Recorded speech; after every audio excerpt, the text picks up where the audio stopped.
যদি আমাদের সালাতটা হুজুর সাল্লাল্লাহু আলাইহি ওয়াসাল্লাম দেখতো, একজন সাহাবী সালাত পড়েছে, একজন সাহাবী নামাজ পড়েছে, তার নামাজ হুজুর সাল্লাল্লাহু আলাইহি ওয়াসাল্লাম তিনবারই বলছে তোমার নামাজ হয়নি, কারণ তুমি ঠিকভাবে রুকু করনি। তোমার নামাজ হয়নি কারণ তুমি ঠিকভাবে সিজদা করনি। তোমার নামাজ হয়নি কারণ তুমি ঠিকভাবে কিরাত করনি। আমরা যে তারাবির নামাজটা পড়ছি, যেটা সমাজে প্রচলিত আছে, আল্লাহর কসম করে বলছি এই রকম নামাজ কোরআনেও নাই, হাদিসেও নাই, কোন নবীও পড়েনি, কোন সাহাবাও পড়েনি, কোন তাবিঈও পড়েনি, কোন বুজুর্গানের দিনও পড়েনি। যে নামাজ আমাদের সমাজে প্রচলিত, যে একসাথে সূরা ফাতিহা মুক্তাদিরা শুধু জালিম বুঝতে পারবে আর আলহামদুলিল্লাহ বুঝতে পারবে, আর তারপরে একসাথে পুরো আরেক পৃষ্ঠা মুক্তাদিরা শুধু ইয়ালামু বুঝতে পারবে আর তালামু বুঝতে পারবে, আর কিছু বুঝতে পারবে না। আর রুকুতে যে একদম ঠক ঠক ঠক ঠক ঠক ঠক রুকু সিজদা, এইরকম নামাজ কেউ কোনোদিন তাদেরকে সাবিত করতে পারবে না। فاسألوا أهل الذكر إن كنتم لا تعلمون।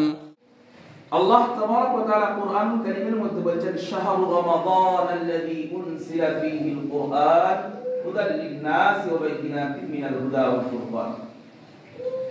শাহরু রমাদান, রমজান মাস। আল্লাহ তাবারাক ওয়া তাআলা 12টা মাসের মধ্যে কোন মাসের নাম কুরআনুল কারীমে আনেননি। কোন মাস কুরআনুল কারীমে কোন মাসের নাম নাই, শুধুমাত্র নাম আছে রমজানুল মুবারকের মাস।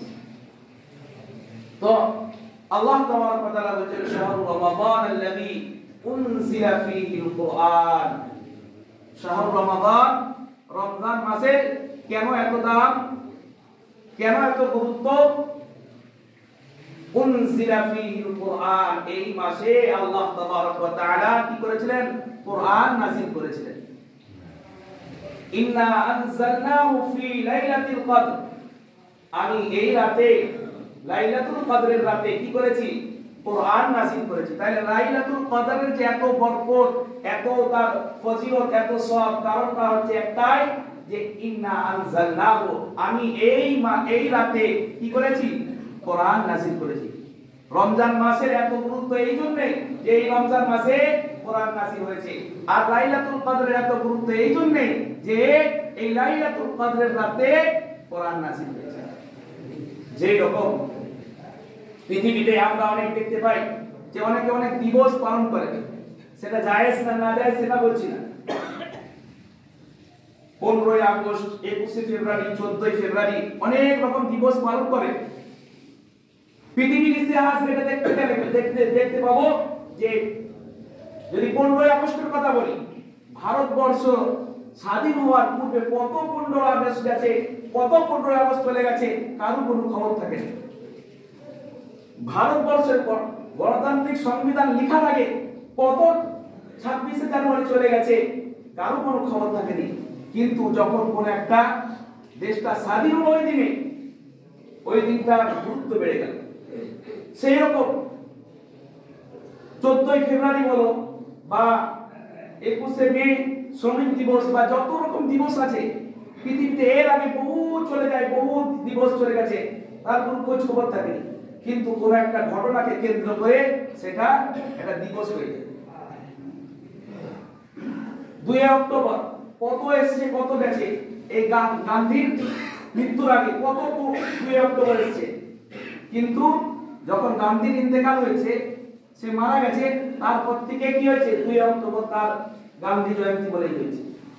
সেই রকম পৃথিবীতে কত রমজান এসেছে, কত রাত চলে গেছে, কোন মাসের এত মর্যাদা হয়নি যত মর্যাদা এই রমজান মাসের হয়েছে। আর পৃথিবীতে কত রাত এসেছে গেছে, কারো অত মর্যাদা হয়নি যত মর্যাদা লাইলাতুল কদরের রয়েছে। কারণ হচ্ছে একটাই, ইন্না আনজালনাহু ফী লাইলাতিল কদর, আমি এই কোরআনুল কারীমকে লাইলাতুল কদরের রাতে নাযিল করেছি, আমি এই কোরআনকে রমজান মাসে নাযিল করেছি। তো এই কোরআনুল কারীম, এই কোরআনুল কারীমের মাস রমজান মাস হচ্ছে কোরআন নাযিলের মাস। সেই জন্য এই মাসের কোরআনের ইহতিমাম হুজুর সাল্লাল্লাহু আলাইহি ওয়াসাল্লাম খুব বেশি বেশি করতেন। রমজান মাসের আরেকটা আমল হচ্ছে কিয়ামুল লাইল, অর্থাৎ তারাবির নামাজ। হুজুর সাল্লাল্লাহু আলাইহি ওয়াসাল্লাম বলেন, আসিয়ামু ওয়াল কুরআনু ইয়াশফাআনি লিল আবদি। রোজা, সিয়াম এবং কোরআন আল্লাহ তাবারক ওয়া তাআলার কাছে শাফাআত করবে বান্দার জন্য। কোরআন কি করবে? আল্লাহ তাবারক ওয়া তাআলার কাছে শাফাআত করবে, আর সিয়াম আল্লাহ তাবারক ওয়া তাআলার কাছে শাফাআত করবে। ইয়াকুলু সিয়াম, সিয়াম বলবে, আই রব্বি ইন্নী মানাতুহুন তুআমা ওয়াশ শাহাওয়াতি বিন নাহারি। হে আমার প্রতিপালক, আমি, রোজা বলবে, সিয়াম বলবে, হে আমার প্রতিপালক, আমি এই ব্যক্তিকে দিনের বেলা সমস্ত রকম খাবার থেকে এবং পবিত্রের তাড়না থেকে, সমস্ত রকম শাহওয়াত থেকে আমি একে বিরত রেখেছিলাম। ফাশাফিনি ফিহি, সুতরাং আপনি আমার শাফাআত কবুল করুন। ওয়া ইয়াকুলুল কুরআন মানাতুহুন নাওমা বিল লাইলি, আর কোরআন বলবে, হে আমার প্রতিপালক, আমি একে রাতের বেলা নিদ্রা থেকে দূরে রেখেছিলাম। কোরআন কি বলবে? যে হে আমার প্রতিপালক, আই মানাতুহুন নাওমা, আমি এই ব্যক্তিকে এর ঘুম থেকে বিরত রেখেছিলাম। একে অনেক ঘুমাতে অনেক ইচ্ছা করছিল, বিশ্রাম করতে অনেক ইচ্ছা করছিল, কিন্তু এই ব্যক্তি আমার মহব্বতে আমাকে পড়ার জন্য, আমাকে শোনার জন্য ঘুমকে ত্যাগ করেছে। সুতরাং হে আল্লাহ, তুমি এই ব্যক্তির শাফাআত কবুল করো। আমি এই ব্যক্তির শাফাআত করছি, আপনি শাফাআত কবুল করুন। হুজুর সাল্লাল্লাহু আলাইহি ওয়াসাল্লাম বলেছেন যে আল্লাহ তাবারক ওয়া তাআলা দুইজনেরই সুপারিশ কবুল করবেন, বলেন সুবহানাল্লাহ। রোজারও সুপারিশ কবুল করবেন, আর কোরআনেরও সুপারিশ কবুল করবেন। তো এই দুটো আমল আমরা করেই থাকি, কিন্তু এই দুটো আমলে আমাদের অনেক ঘাটতি রয়ে যায়। দুটো আমলের মধ্যে একটা আমল রোজা, এটার ব্যাপারে বিস্তারিত বলবো না, তারাবির ব্যাপারে বিস্তারিত বলবো। তবুও একটা বলে দিই যে হুজুর সাল্লাল্লাহু আলাইহি ওয়াসাল্লাম বলেছেন, রুব্বা সাইমিন, কিছু রোজাদার ব্যক্তি এমন আছে, রুব্বা সাইমিন লাইসা লাহু মিন সিয়ামিহি ইল্লা জু', তার রোজা থেকে ক্ষুধা থাকা ছাড়া, জু', আর একটা হাদিসে আছে দমা, পিয়াসা থাকা ছাড়া আর কিছু ফায়দা পায় না। কিছু রোজাদার আছে, সে শুধু ক্ষুধার্ত থাকে, সবটাও কিছু পায় না, পিপাসার্ত থাকে, সবটাও কিছু পায় না। লাইসা লাহু মিন সিয়ামিহি ইল্লা জু'। আর হুজুর সাল্লাল্লাহু আলাইহি ওয়াসাল্লাম বলেন, রুব্বা কাইমিন লাইসা লাহু মিন কিয়ামিহি ইল্লা সাহার। কিছু নামাজ তারাবি কিয়ামুল লাইল পাঠকারী এমন কিছু আছে, লাইসা লাহু মিন কিয়ামিহি, তাদের কিয়াম থেকে, তাদের নামাজ থেকে রাত্রি জাগরণ ছাড়া আর কিছু ফায়দা তারা পায়নি। কিছু লোক রোজা রাখে, তারা খিদা ছাড়া আর কিছু পায়নি, আর কিছু লোক তারাবি পড়ে, তারা রাত জাগা ছাড়া আর কিছু পায়নি। অন্য হাদিসে সিয়ামের ব্যাপারে রয়েছে যে আসিয়ামু জুন্না মা লাম ইয়াখরিখা, যে সিয়াম হচ্ছে, রোজা হচ্ছে ঢাল স্বরূপ, যতক্ষণ না পর্যন্ত তোমরা সেটাকে ছিদ্র করো অথবা পুরা ফাটিয়ে দাও। হুজুর সাল্লাল্লাহু আলাইহি ওয়াসাল্লামকে জিজ্ঞাসা করা হলো যে হুজুর সাল্লাল্লাহু আলাইহি ওয়াসাল্লাম, ইয়া রাসূলুল্লাহ, ইয়া হাবিবাল্লাহ, এই রোজা নামক ঢাল কিভাবে ফেটে যায়, কিভাবে ছিদ্র হয়ে যায়? হুজুর সাল্লাল্লাহু আলাইহি ওয়াসাল্লাম বলেন, বিল কাযিবি, মিথ্যা কথার দ্বারা। রোজা রেখে মিথ্যা কথা বলা। এবারে আমি বলবো তারাবির ব্যাপারে, কারণ এই তারাবিকে নিয়ে আমাদের সমাজে অনেক রকম বিভ্রান্তি আছে। এক নম্বর, আমরা এই তারাবির নামাজকে মজাক বানিয়ে নিয়েছি। নামাজের মধ্যে কোরআন তারা বিশেষ করে তারাবির নামাজের মধ্যে কোরআন তেলাওয়াতকে একেবারে মজাক বানিয়ে দিয়েছে। এত জলদি জলদি তেলাওয়াত করা, অথচ হুজুরে পাক সাল্লাল্লাহু আলাইহি ওয়াসাল্লাম কে আল্লাহ তাবারক ওয়া তাআলা বলেছেন ওয়ারাতিল কুরআন তারতিলা, হে মুহাম্মদ সাল্লাল্লাহু আলাইহি ওয়াসাল্লাম আপনি কোরআনকে তারতিলের সঙ্গে পড়ুন। এই ওয়ারাতিল কুরআন তারতিলা এর আয়াতের ব্যাখ্যা তাফসীর ইবনে কাসির একটা গ্রন্থ আছে তাফসীরে, ওইখানে এর বিস্তারিত ব্যাখ্যা দেওয়া আছে যে ওয়ারাতিল কুরআন তারতিলা মানে কি। এখানে হুজুর সাল্লাল্লাহু আলাইহি ওয়াসাল্লামের অনেকগুলো হাদিস আনা হয়েছে যে ওয়ারাতিল কুরআন তারতিলা, কোরআনকে তারতিলের সঙ্গে পড়া মানেটা কি। হুজুর সাল্লাল্লাহু আলাইহি ওয়াসাল্লামকে জিজ্ঞাসা করা হয়েছে, হুজুর সাল্লাল্লাহু আলাইহি ওয়াসাল্লাম বলেছেন যে আস্তে আস্তে ধীরে সুস্থে পড়া। এখানে মুফাসসিরিন কেরামুর আরো একটা হাদিস এসেছে, সেই হাদিসটা হচ্ছে যে আল্লাহ তাবারক ওয়া তাআলা বলেছেন যে বান্দা যখন আমার সাথে নামাজে দাঁড়ায় আমি আল্লাহ তার সঙ্গে কথা বলি।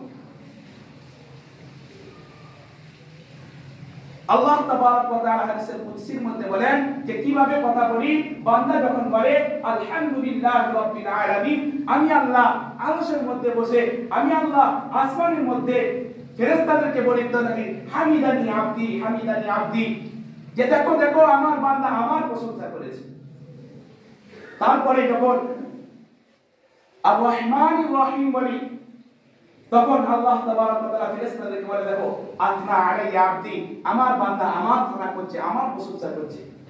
যখন বান্দা বলে মালিকি ইয়াউমিদ্দিন তখন আল্লাহ তাবারক ওয়া তাআলা বলেন মাজ্জাদানি আবদি মাজ্জাদানি আবদি, বান্দা আমার মর্যাদাকে বুলন্দ করেছে। তাহলে আল্লাহ তাবারক ওয়া তাআলা তারপর হাদিসের কিতাবের মধ্যে এসেছে আল্লাহ তাবারক ওয়া তাআলা প্রত্যেকটা আয়াতের এভাবে জবাব দেয়। যখন বলা হয় আল্লাহ তাবারক ওয়া তাআলার কাছে ইহদিনাস সিরাতাল মুস্তাকিম, আল্লাহ তাবারক ওয়া তাআলা বলেন আমি তোমাকে দেব। আমরা বলি যে গায়রুল মাগদুবি আলাইহিম ওয়ালাদ-দাল্লিন, আল্লাহ তাবারক ওয়া তাআলা বলেন আমি সব কবুল করব। এরকম আল্লাহ তাবারক ওয়া তাআলা কি করেন নামাজের মধ্যে জবাব দেন। আর যদি পুরো সূরা ফাতিহা একসাথে এক ঢোকে পড়ে নি তাহলে কেমন হবে? তাহলে কেমন হবে? আল্লাহ তাবারক ওয়া তাআলা কেমন জবাব দিবেন? আমি যদি আপনার থেকে একসাথে 4-5টা প্রশ্ন করে নিই আপনি কি বলবেন? আপনার মাথা খারাপ আছে? আমি কোনটার জবাব দেব? হাদিসের কিতাবের মধ্যে এসেছে হযরত আবু হুরায়রা রাদিয়াল্লাহু তাআলা আনহু বলেন عن ابي هريره رضي الله عنه ان رسول الله صلى الله عليه وسلم دخل المسجد, রাসূলুল্লাহ সাল্লাল্লাহু আলাইহি ওয়াসাল্লাম একবার মসজিদে প্রবেশ করলেন। ফাদাখাল রাজুল, আর একজন ব্যক্তিও তারপরে রাসূলুল্লাহ সাল্লাল্লাহু আলাইহি ওয়াসাল্লাম আসার পরে সেও একবার দাখিল হলো। ফাসাল্লা, সেই ব্যক্তিটা কি করলো? নামাজ আদায় করছে। ফাসাল্লামা আলা নবী সাল্লাল্লাহু আলাইহি ওয়াসাল্লাম, নামাজ আদায় করে রাসূলুল্লাহ সাল্লাল্লাহু আলাইহি ওয়াসাল্লামকে সালাম করলেন। ফারাদ্দা, রাসূলুল্লাহ সাল্লাল্লাহু আলাইহি ওয়াসাল্লাম সালামের জবাব দিলেন। তারপরে বললেন ইরজি ফাসাল্লি ফাইন্নাকা লাম তুসাল্লি, যাও তুমি যে ঘুরিয়ে নামাজটা পড়ো কারণ তোমার নামাজটা হয়নি। ফারাজা ইসাল্লা কামা সাল্লা, তারপরে সেই ব্যক্তিটা কি করলো?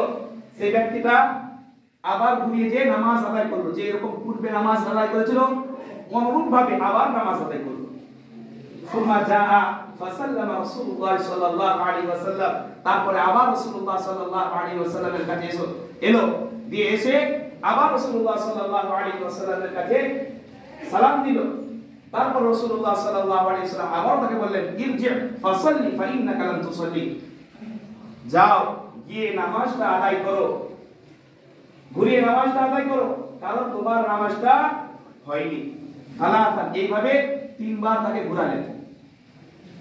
তারপরে চতুর্থবারে লোকটি ফাকালা ওয়াল্লাযী বা'আতাকা বিল হাক্কি মা উহসিনু গায়রুহু, ইয়া রাসূলুল্লাহ ইয়া হাবিবাল্লাহ, আল্লাহর কসম করে বলছি যে যিনি, ওই সত্তার কসম করে বলছি যিনি আপনাকে হকের সাথে সত্যের সাথে প্রয়োগ করেছেন, এর চেয়ে ভালো নামাজ আমি জানি ফাআল্লিমনি।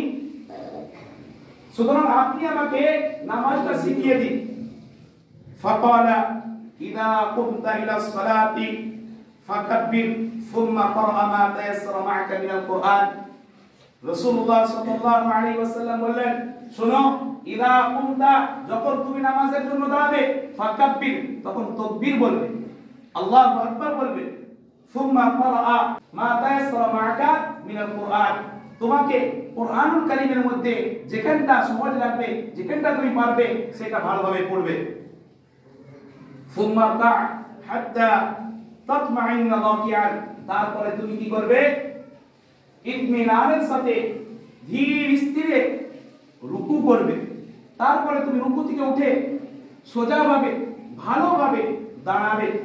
সুম্মা সুজুদ হাত্তা তাতমাইন্না সাজিদান, তারপরে তুমি মুতমাইনের সঙ্গে ধীর স্থিরের সঙ্গে সিজদা করবে। সুম্মা রফা হাত্তা তাতমাইন্না জালিসান, তারপরে তুমি সিজদাতে উঠে একদম ভালোভাবে বসবে।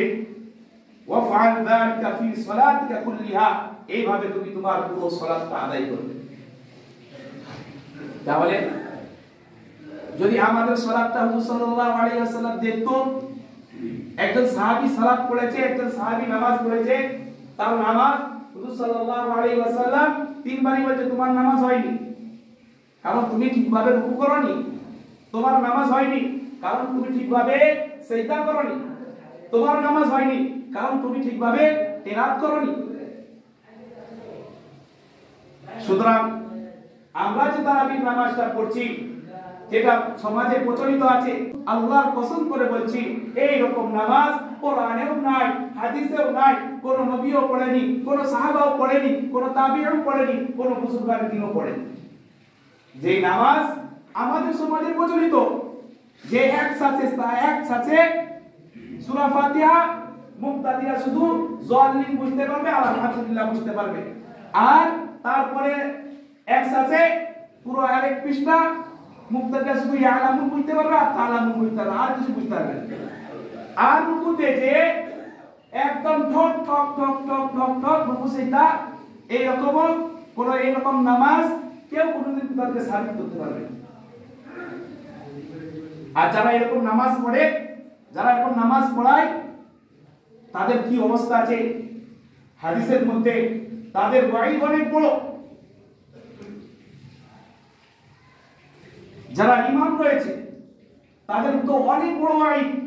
রাসূলুল্লাহ সাল্লাল্লাহু আলাইহি ওয়াসাল্লাম বলেন, আন আবি হুরায়রা রাদিয়াল্লাহু তাআলা আনহু قال يصلون لكم فإن أصابوا فلكم, মানুষেরা লোকেদের ইমামতি করে, ফাইন আসাবু ফালাকুম, যারা পিছনে থাকো তাদের জন্য বলছি, দেখো তোমরা সবার পিছনেই নামাজ পড়বে।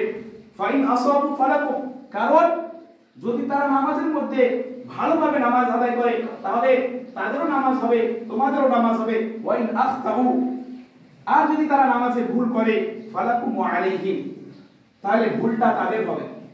তোমরা যে পিছনে ইক্তেদা করেছিলে তোমাদের কোনো ভুল হবে না, তোমরা তোমাদের সওয়াব পেয়ে যাবে।